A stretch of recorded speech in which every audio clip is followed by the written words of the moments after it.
Today, as we mark Orange Shirt Day and the National Day for Truth and Reconciliation, all of us here at The Good Stuff acknowledge the land on which we operate is the traditional ancestral territory of many nations, including the Mississaugas of the Credit, the Anishinaabeg, the Chippewa, the Haudenosaunee, and the Wendat peoples, and is now home to many diverse First Nations, Inuit, and Métis peoples.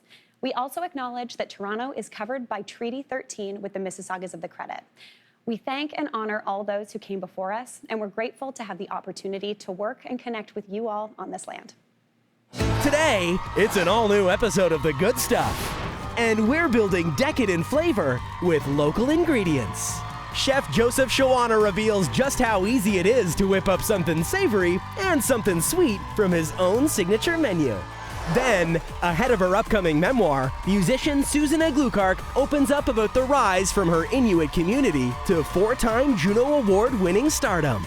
And from gallery walls to public space, meet artist Kyle Joedicke, whose incredible work connects communities in both Hamilton, Ontario and Six Nations. Plus, we'll catch up with TV personality Lance Cardinal, entrepreneur Chelsee Pettit, Metis scholar Kristy McLeod, and Phyllis Webstad, the insightful changemaker behind Orange Shirt Day.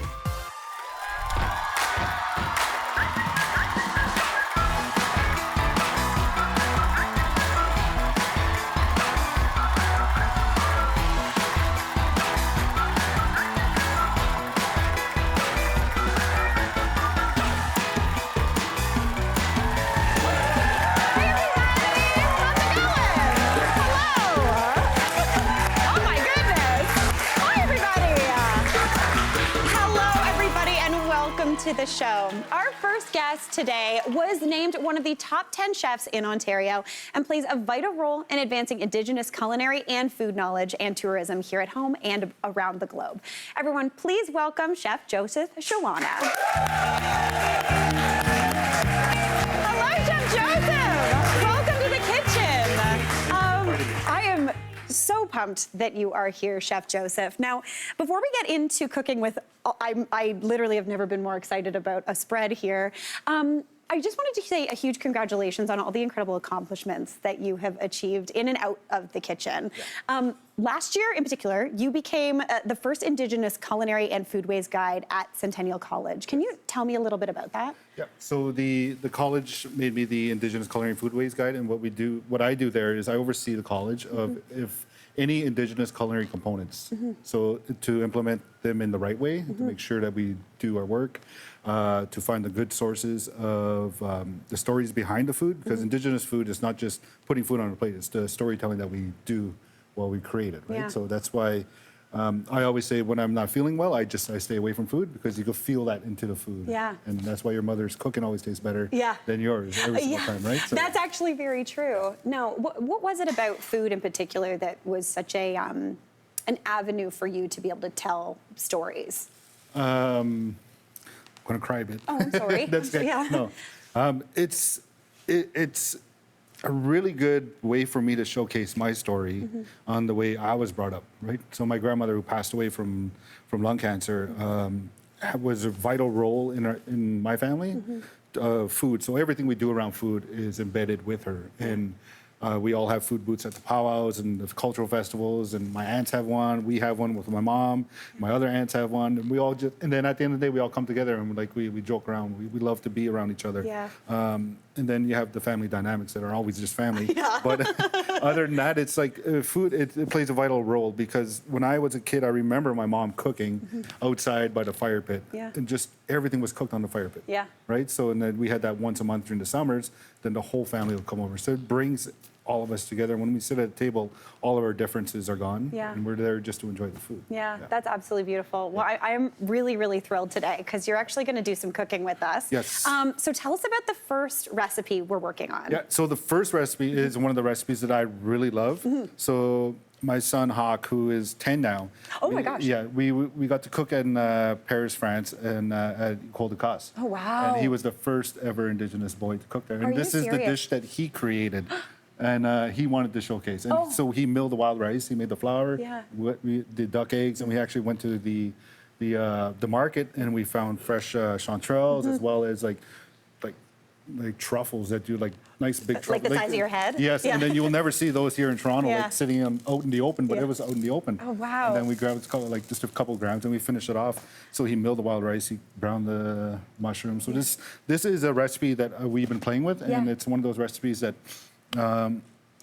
that has that story behind it of me and him. Yeah, right? So, that's yeah. beautiful. It reminds you of your son and something Yes, that he yeah. created. So we've got over here a beautiful wild rice pasta. So as opposed to just using 00 flour, Yeah. your son took wild rice, which Yeah. is actually a seed, Yeah. and then milled it down to Yeah. get this beautiful Nice flour fine consistency flour. here. Yeah. And then we incorporated some egg yolks, so we can use duck eggs too, or goose eggs. But we can use duck eggs, and then if it gets too dry, then we add a little bit of water. to Okay, it, right on. Just because the rice itself just soaks everything up Yeah, a lot. it And will. then we flatten it, and then we cut it into fettuccine size Little serving. nests. Yeah, a little nest here. Beautiful. Yeah.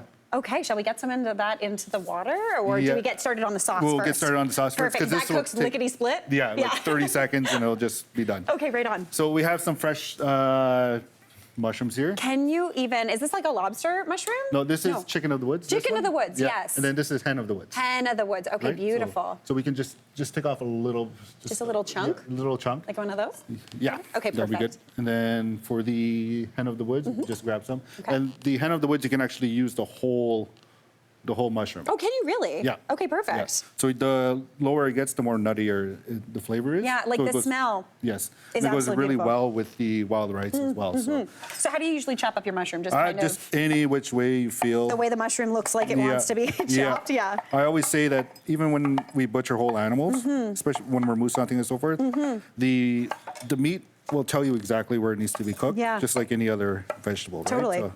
So yeah, and if you're going for a rustic look, then more thicker cuts would be good. The texture on these mushrooms is out of Yeah. control. And then once you cut them, it's just all the aroma comes out, right? Yeah, it really does. Yeah. Okay, so we've got those mushrooms beautifully Yeah, chopped. little heat on Hand the doing pan. its thing. Okay. Yeah, a little bit of oil, which is here, just enough to coat the bottom.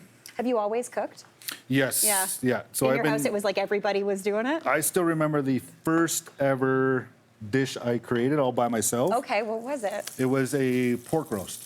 That was your first dish? Yeah. Okay. Yeah. I think I was like 12 or 13. Yeah. And my mom and all her friends and the whole family was outside. Mm-hmm. And I just remember saying, I got it, I'll cook it. And then I put it in the oven and then I made it. Mm-hmm. Oh my gosh. Yeah, it was really good. The first thing I ever made my mom, unfortunately, was cornflakes and water. So I think Yeah. you're a little bit better than me for that Yeah. one, for sure. So then we'll just add the mushrooms into the pan. Okay, perfect. Yeah. And mushrooms have a lot of moisture in them, so they definitely cook down, but they concentrate, right? Yeah. Perfect. And the longer you cook them, the more concentrated the flavor Yeah. is. So, Beautiful. yeah. Okay. So we get those cooked down. We'll get those cooked down. Mm-hmm. They'll look like this, but we'll also get the pasta in the in the the water. water. Beautiful. This is I have never had a wild rice pasta before. Yeah. Yeah, so you said the first time you cooked was you were 12, and your son did this when he was how old? He was 7 at the time. 7 at the. Come on, Yeah. get out of here. Yeah. That's amazing. At one of the best culinary places in the world. I was gonna say I was like a Michelin star city for Yeah, sure. Yeah. yeah. That's beautiful. So we'll just get that cooked down. Mm-hmm. And then we'll take the mushrooms out. We'll put Okay. them on just on a little plate here. Perfect. Because we want the residual bits and pieces at the bottom Yeah. to add more flavor to the dish. Okay, right on. So So what do we make the actual sauce out of? we'll just add some chicken stock in. Beautiful. So you can do chicken stock or wine, Mm-hmm. depending on. But seeing that, usually I usually don't like mixing alcohol with Indigenous foods. Yeah. It's just one of those teachings that I was brought up with. Definitely. So, but my culinary background is French, so I always use butter. I Okay. always use butter, right? So, yeah, Definitely. yeah. And then just a little knob of butter we'll put in. Beautiful. Just to to- bring that together. Yeah, and then we'll get the cream going. Those little bits on the bottom of the pan, as soon as you add that chicken stock, it just lifts them all up to bring Yeah. the sauce together. Yeah, and that's where all the flavor is, Mm-hmm. right? So you want those bits. Beautiful. And we'll just add the cream in. A little bit of cream. Yeah. Fantastic. That's good. Is that good? Okay, That's perfect. yeah. I love the fact that we got a little whipping cream in here with the butter. Yes. That's where your French culinary roots are coming out Yes. there. Yeah. So, and we don't need long on the wild rice pasta. 'Cause It cooks like any fresh pasta. It cooks really fast. Super quickly. We'll take this. Yeah. We'll add it into here. Oh, this is beautiful. Yeah. So, and I like to use, like, mushrooms are so versatile, Mm-hmm. especially, like, I have a candy cap mushroom here. I don't know if you ever heard of it I have before. not. So if it's, This one? yes, that one there. Okay. So if you just grab it and then pick it up and just give it a smell, it smells and tastes exactly like maple syrup It smells like maple syrup. without the sweetness. Yes. Can I eat this raw? Would it be very punchy? I wouldn't Got eat it. it. Raw. Okay, It, yeah. just, it wouldn't be very punchy. You'll get more of the earthy flavor of the Got it. mushroom. So I like to steep it a little bit. That's absolutely beautiful. So I make desserts, custards, creme brulees, ice creams, Yeah. like puddings Oh out my of gosh, that it mushroom. literally smells like maple syrup. Yeah. Look at that cream thickening up. Yeah, so we'll add the Parmesan cheese. Perfect. Scatter that all in. Absolutely stunning. Perfect. Turn the heat off. Add just a touch of, just a little bit of salt. And just fresh black pepper. Cream loves black pepper. It really does. Yeah. I was like, so good. Yeah. So, just like That so. is stunning. Maybe just a touch. I'll do it the chef way and use my hands. I mean, I do the same thing. I'm not going to lie, Chef Joseph. When you use the spoon, I was like, oh, you're so fancy. So then we'll just grab a bowl and Okay, we'll perfect. plate and then Plate you her can up. just give it a taste. Okay, fantastic. So, just like this. So just be careful. The pasta looks so good. That little bit of texture Yep. in there as well looks so Then beautiful. I'm just going to garnish it with a little bit of the mushrooms here. I love the fact that you leave the mushrooms on the top to really highlight their texture. They don't kind of sit down in that. Look at that. Yeah, because if you leave I find if you leave the mushrooms in the sauce, Yeah. it just soaks everything up and gets too thick. It 100%. Yeah. Okay, I'm gonna get this little bit of mushroom too.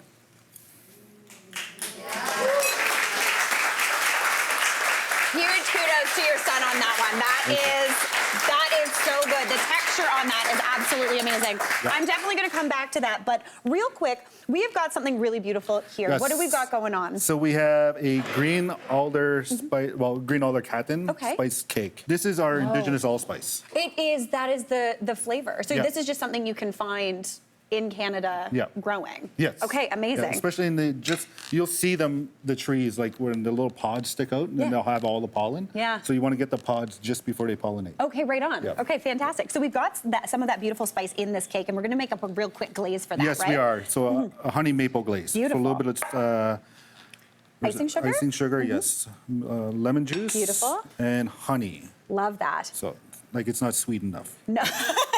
Right. So Sugar always needs a little honey. That's what I always yes, it say. does. Yeah. And just give it a little mix, just like so. And in this cake, this is that catkin with olive oil, a little bit of lemon and honey in there as well. Yes, yeah. So we're just mimicking that flavor. Yeah, so I like to, like, when we talk about reconciliation, and I like to showcase it through food. Yeah. And there's no better way for me to showcase reconciliation by blending indigenous ingredients with, like, techniques and other cultures from around the world. Yeah. Because Canada's so multicultural. Yeah. And Toronto is it's the hub of Canada. Yeah. And by showcasing our foods in a way where other non-Indigenous people can relate to, right? Because not a lot of people just eat like a wild rice, right? So they'll have wild rice pasta, Yeah. right? But they won't have like Necessarily the wild rice as is. Exactly. It just opens it up to keep that conversation going. This is absolutely stunning. So you're just going to look for a little glaze. Yeah. Now I get to teach the new generation of chefs coming into the world of how the way I grew up and how I was taught around food. Right? Well, it goes back to what you were saying about your grandma and your family, Yeah. and food is the thing that brings people together to share, Yeah.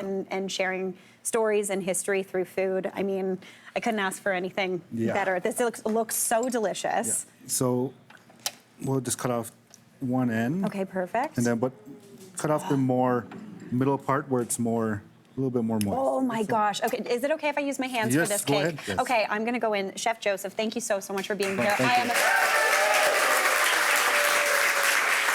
I gotta find me some of that. That is absolutely beautiful. Thank you. Thank you so much for sharing this with us. Absolutely beautiful. Thank you. We gotta take a quick break and we'll be right back. Tomorrow on an all-new episode of The Good Stuff, we're throwing an Oktoberfest party. We've got everything from currywurst to giant pretzels, Spetzel to a Black Forest cake worth celebrating. Plus, beer expert Ren Navarro brings the perfect pour to match the feast.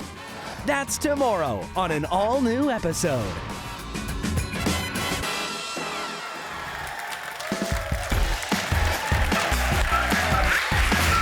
Here to talk book, Decolonization and Me, Conversations About Healing a Nation and Ourselves. Please welcome award-winning author and founder of Orange Shirt Day, Phyllis Webstad, and Metis scholar, Kristy McLeod. Hello! First off, huge congratulations on this amazing and important book, and thank you so much for being here. Phyllis, welcome back. You were here last year. Yes. Yeah. Yes. I am so thrilled to see you again. Now, Phyllis, many of you know you from your powerful story behind Orange Shirt Day. And what brought you and Kristy together to write this beautiful book? We met through my publisher, Teddy Anderson, at Medicine Wheel Publishing. So he's helped me publish my many books, and I'll let Kristy tell how she knows Teddy. Yeah. I was Teddy's grade 8 teacher. What? I know, right? And he is now head of Medicine Wheel Publishing. And he brought Phyllis and I together, and we created a set of videos for Phyllis to put a classroom platform out there for teachers with curriculum. Oh, that's And that's how I met Phyllis. Oh my gosh, and you must be so proud of Teddy too. I was I going to know, say, right? what a full circle moment. That's absolutely amazing. Now, this book is described as a series of sensitive conversations centered around national truth and reconciliation, including personal stories and history. You even dive into denialist social media comments that you've received, Phyllis. The thing about this book that I love is it's not something that you just read, it's something that you participate in. Why was it important that you wrote it in that way, that kind of requires the reader to think? So I'm a teacher, educator for over 20 years, Yeah. and really this is the approach that I use in the classroom. So the book begins each part by setting up the reader with questions that Phyllis and I get asked, and many other people as well, around that particular topic that I'm talking about. So the first part is about denialism, and so it has questions. And then it leads into information that's shared about that, along with our personal stories. And the intention of that was to connect the heart through those personal stories with the information. And then finally, that each part ends with reflection questions. Yeah. And for me, it was to slow us down, because we're often such consumers of information. We just kind of keep going and we don't really think about it. That's true. So the reflection questions were intended to slow people down and to understand how it was relevant to them. I love that, and it's a book that I even found when I was reading it, when you put it down, you continue thinking about it. It's not something that as soon as you close the chapter, you move on to the next, like you were saying. You constantly have something to think about with your own life and your own self. Yeah. Now, Kristy, you recently said that change starts with the individual. So tell me a little bit about the significance of the title, specifically including the word me. Right. Yeah. So for me, it began with me. Yeah. And so it began with me, my whole life being a process of decolonization, to try and learn those things that I took for granted or assumed were true, and then to understand that they actually weren't the whole truth. And so I actually believe that's true for all of us. Now, as we've talked about, each section of the book includes those questions for readers to really reflect on. So what is it that you hope people discover about themselves, Phyllis? My reason for the book was to address the incorrect attitudes, I guess, towards Indigenous people, and to fill in the gaps. And what I hope they take away from it is how hurtful comments can be on social media for Indigenous people, especially those who have loved ones who did not come home. They're going through a lot, and they don't need to be seeing comments on Facebook. So just to be a little kinder and watch what they say, and just, Yeah. I know you've talked about how sharing personal stories is the thing that opens up hearts. It opens people up. That must be incredibly difficult and important work. What is it that you do after working on something as important as this to make sure you're taking care of yourself? I like to go to the mall. I love that. I love Retail therapy. Good old retail therapy, always good. Yeah, and just eating, sleeping, the basics in life, eating good, sleeping, exercising, and talking when I need to. That's really important. Yeah, sharing for sure. That's amazing. Now, Kristy, you've said, I have it written down here, and this was something that I thought was really, really impactful and definitely made me think. You say that there's a difference between listening to learn and listening to respond. Can you elaborate a little on that? Because that really just got me thinking. Well, for me, especially in the classroom, I noticed that most of us are trained and taught to debate, to respond quickly, and to rebut things. But I actually, for myself, believe that my most profound moments of learning are when I've just sat and witnessed and listened, and then thought about those things. And so for me, I think that decolonization, and definitely the process of truth and reconciliation, requires that we take time to just listen and not worry about being right or wrong. It's just listen and learn, because we all can learn something from each other. It's very true. That is like so true. That was something that I've never been really able to articulate. And you're right, people listen to respond, and oftentimes conversations can become kind of a competition where you want to be the right one or you want to have kind of the final word. But this book really does force you to sit back, have that conversation with yourself, and know that this is an ongoing conversation that always needs to be happening. You have 2 ears and 1 mouth for a reason. Oh, Phyllis, that was good. I'm gonna think about that literally forever. Phyllis and Kristy, I just a huge congratulations on this beautiful, beautiful, important work. It really, it's such an engaging read. So thank you so much for sharing that with us. Yeah. We gotta take a quick break. We'll be right back. That was so.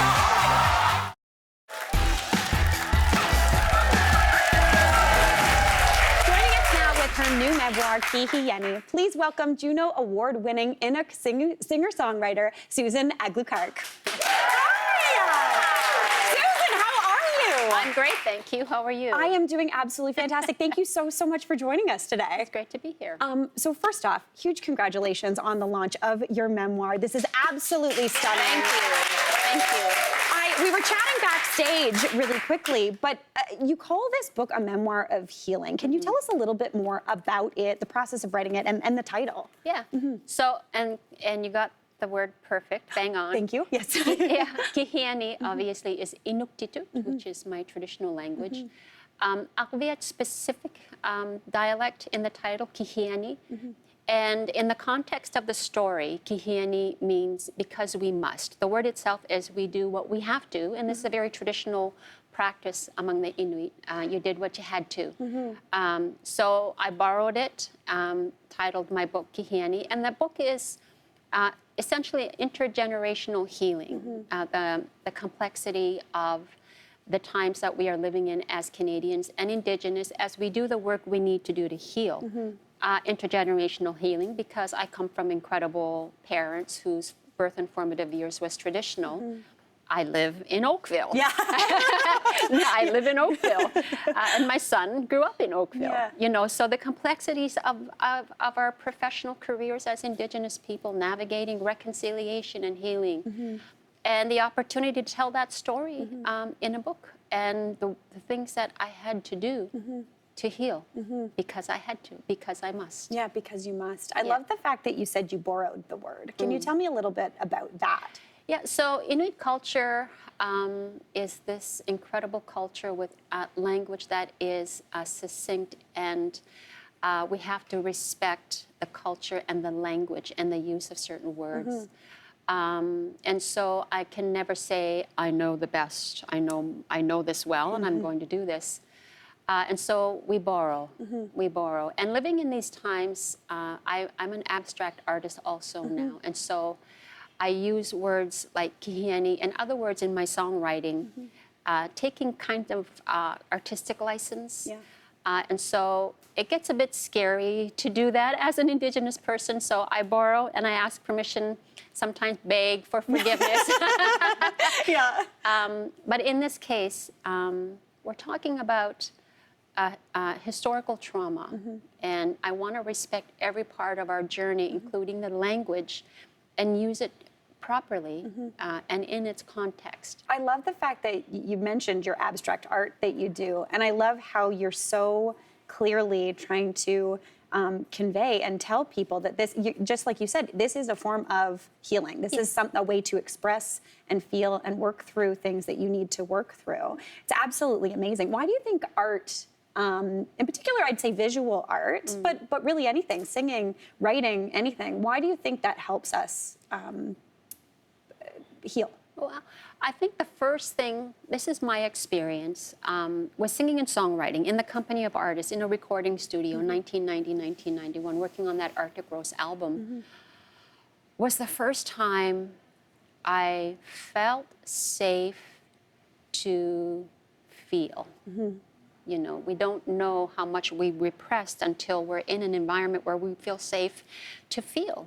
And so I remember very clearly in the studio, it's like, I'm not afraid of this new emotion, this new feeling.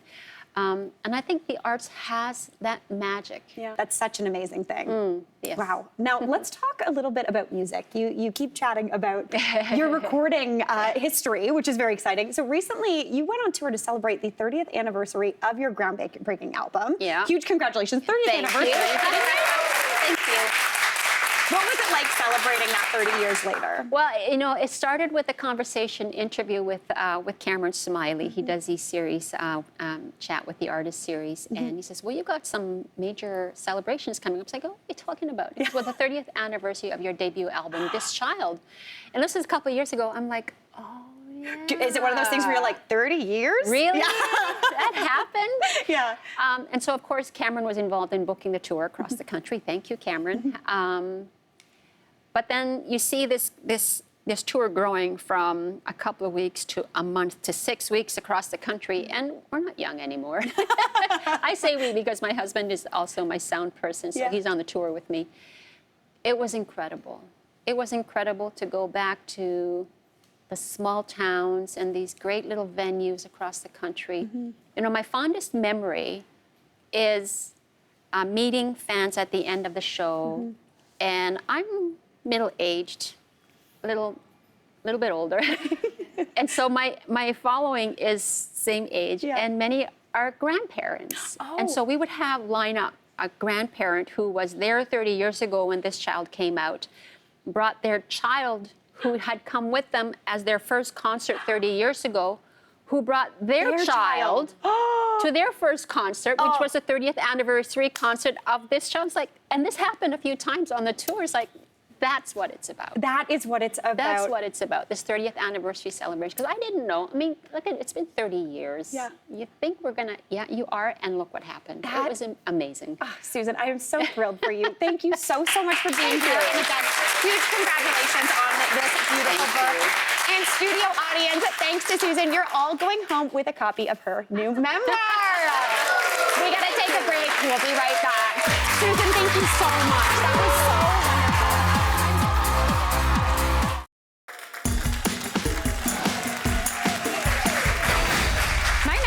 A trailblazer in fashion and entrepreneurship. The founder of Anine, a clothing brand that celebrates Indigenous language and culture. She's now on a mission to help build thriving Indigenous-owned businesses. Everyone, please welcome Chelsee Pettit. Sorry, Chelsee! I'm so excited that you're here. How are you? I am so good. Thank you for having me. Oh my gosh. Well, okay, first off, before we get into this, you were telling me over the break what Anine means. Can you tell me what that means? Yes, Anine is actually how you say hello in Anishinaabe or Ojibwe language. Okay, that's fantastic. That's amazing. Can you tell us a little bit about what inspired the brand? Yeah, I was actually just walking in the street in downtown Toronto, and I thought I saw somebody wearing Indigenous syllabics on their shirt.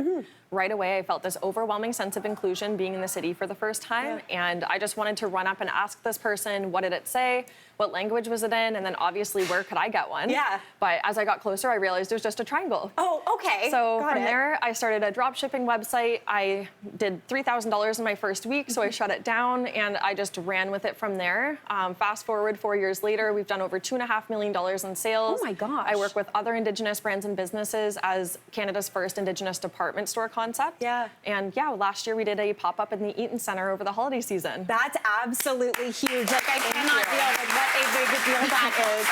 Now, you've said that, just kind of like what you were saying, you've said that your clothing line was just that starting point, that you've always seen yourself as having this bigger mission of creating Indigenous entrepreneurs. Why is that so important to you? So when I got started, you know, I had the same aspirations as most clothing brand designers, where I was like, I'm going to be like the next Nike. So immediately I just started to think, like, well, if that did happen, then where would I belong? And I didn't see myself in any other retailers. So I just thought to myself, I have over 10 years in retail management experience. I was like, all I need is products, a place, and a good brand, and I can sell anything. Yeah. So I started, taking my skill set and putting it into Ani Retail Inc., which is an Indigenous department store concept. And we also have our online store, anin.shop. Yeah. That's absolutely fantastic. Now, when you're kind of bringing all of those different brands together, what is that selection process like? I know there are clearly a lot of Indigenous creators and makers, but how is it that you go about choosing and selecting those people? At first, I started just bringing everybody that I could possibly talk to into the store. I quickly realized it's not profitable or sustainable long term. So I had to start, building out boundaries and creating systems and processes in order to actually get people in through the door. I always say that it's basically like trying to get like millions of people through a single file door. Yeah. It's like we can't just like shove each other through. Yeah. We have to line up in single file. So essentially the way that I've started to do that now is it's gone through many metamorphoses.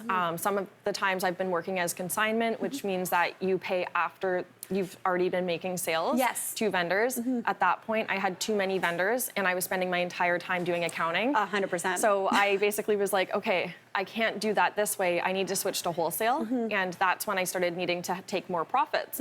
But not all the brands have good profit margins. So I've had to really downsize the amount of brands that can participate at certain stages. But last year at the pop-up, we had 65 Indigenous brands and businesses. Wow. This year, it's going to look more like, 15 to 20. But what we're really trying to really push through is that we're trying to focus on like what a thriving Indigenous retail space looks like. When everybody is profiting. So, this is the goal this year is to reduce the amount of vendors that we have, but it's because we want more vendors that are actually able to take on the capacity next year and the years after. Yeah, that makes a ton of sense. Now, what do you see as the biggest challenge when it comes to an Indigenous person becoming an entrepreneur in kind of any field, but in particular in fashion? Yeah, it honestly is kind of like, it's like your business is as rich as you are. So if you aren't very wealthy, if you don't have, financial stability, neither does your business. So that's one thing that I really did have to learn very early on as an Indigenous entrepreneur. When I was 20, I actually got myself into $70,000 of debt. And, I had an awakening where I realized what that meant, and I quickly paid it off in 4 years. I was working 3 different multiple minimum wage jobs. Wow. Building my way up through the ranks as a store manager, doing everything I could to pay that down, and I paid it off in 4 years. So I was able to, start my business when I was 26, debt-free. That's amazing. And I would not have been able to build it to what I've been able to build it to today if I still had debt. So I always encourage like Indigenous entrepreneurs and any entrepreneur in general to focus on their own financial responsibility and goals, because at the end of the day, you're the one signing these agreements. And if you don't have credibility to your name, like obviously people have different relationships with money, but at the end of the day, that's your responsibility as the business owner. So if you're not taking it seriously, then you're not going to have a business to operate long term. Totally. Now, I'm going back to something you said earlier on. You talked about when you saw that shirt that you thought might have Indigenous syllabics on it. You talked about seeing that and immediately feeling included. Is that something that you're hoping that what you are doing is going to bring to other people? I mean, even last year, I'm starting to get goosebumps too, because when I first had that aha moment, I saw the retail space. I saw the brand in its entirety of employing Indigenous youth, having other Indigenous brands in a retail space. And, it's crazy to me that 4 years ago, I saw that when I was just walking in the street after I had that exact moment just for a t-shirt. But then I actually created it last year where people did walk into the Eaton Center and see an Indigenous retail space with Indigenous staff and Indigenous products and all of the above. And it's just really crazy because, the youth, they're going to be coming into these stores and pop-ups and hopefully permanent locations one day and not even know what it has to not exist. Totally. So so I think it's it's happening. And it's just really crazy to see, knowing it was just an idea in my head 4 years ago. It's absolutely amazing what you have accomplished in that amount of time. And the amount that you are spreading your message. You're helping other people spread theirs and their art and what they have to say. So thank you so much, Chelsee. This is really, really Thank you for having me. It was so nice meeting you. We got to take a quick break. We'll be right back. That was awesome. That was so good.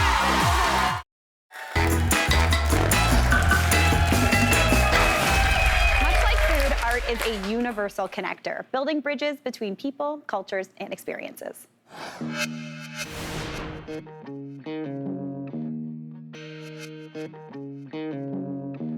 My name is Kyle Joedicke, and I'm a Cayuga Indigenous artist from Hamilton, Ontario, and I work in large-scale murals and fine art on canvas.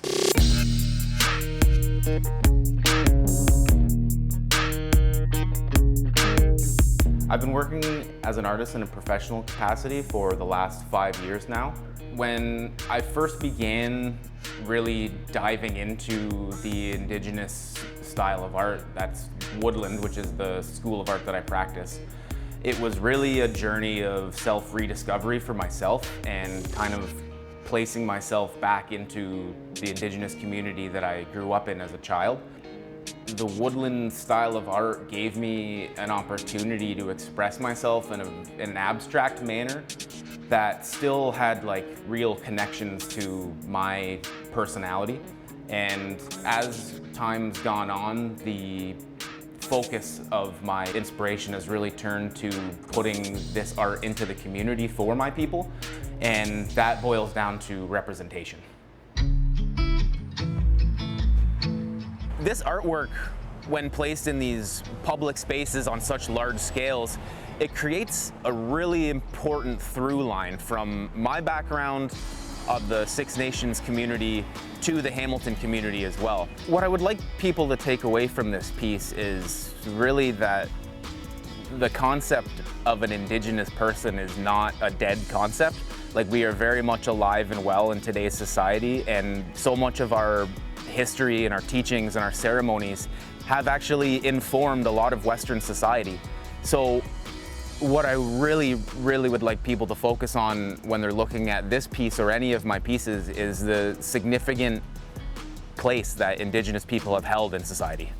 The biggest piece of knowledge that I'd like to share for any aspiring artist, whether it be Indigenous or non-Indigenous, is don't let the constraints of traditional art culture like hinder you in any way, because I am a self-taught artist, and 5 years ago working construction, I never would have dreamed having done any of the things that I've done in the last 5 years.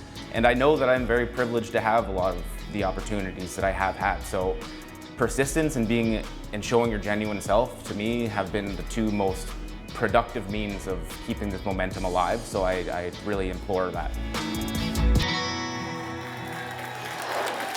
Thank you so much, Kyle. We got to take a quick break. We'll be right back. Want more of the good stuff? For recipes, behind-the-scenes content, and so much more, follow us on our socials at The Good Stuff CTV.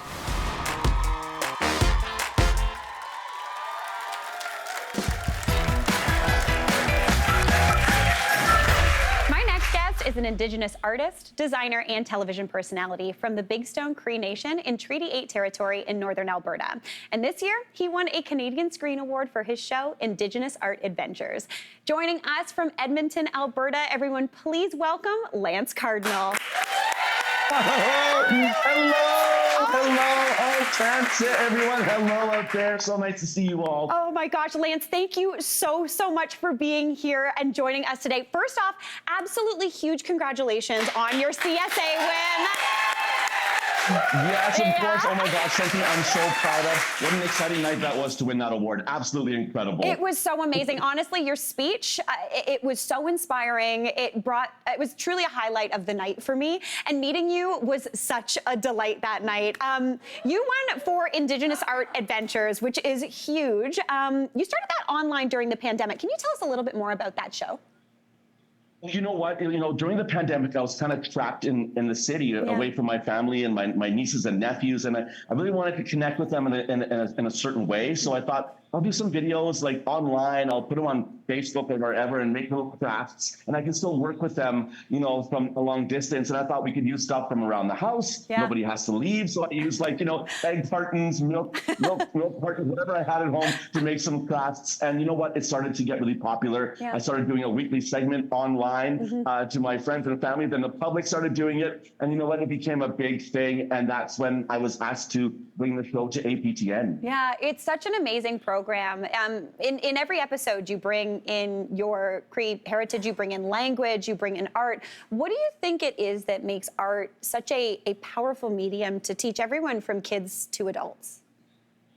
You know what? I think the best part about visual art and being creative is being able to express who you are, to talk about things in a way that you might not be able to with your words. You know, like asking a crowd to paint a picture or draw, you know, a picture of themselves, how they're feeling that day, what they're going through that day, how they see themselves, how they see the world. This language is so important, especially when we're talking about reconciliation. Sometimes reconciliation is about healing ourselves, and that can be a bit of a difficult conversation for children. And I think sometimes sharing culture in a good way and language in a good way and reassuring kids that they are important, they're beautiful and seen, that helps towards healing that reconciliation journey. Yeah, it definitely does. It's such amazing work that you're doing. Like, it's absolutely beautiful.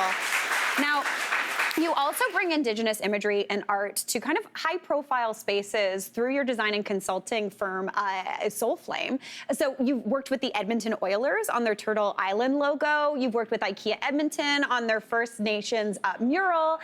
And you've said that this work has really helped kind of pave a way for a new era of reconciliation. Can you tell me a little bit more about what that means?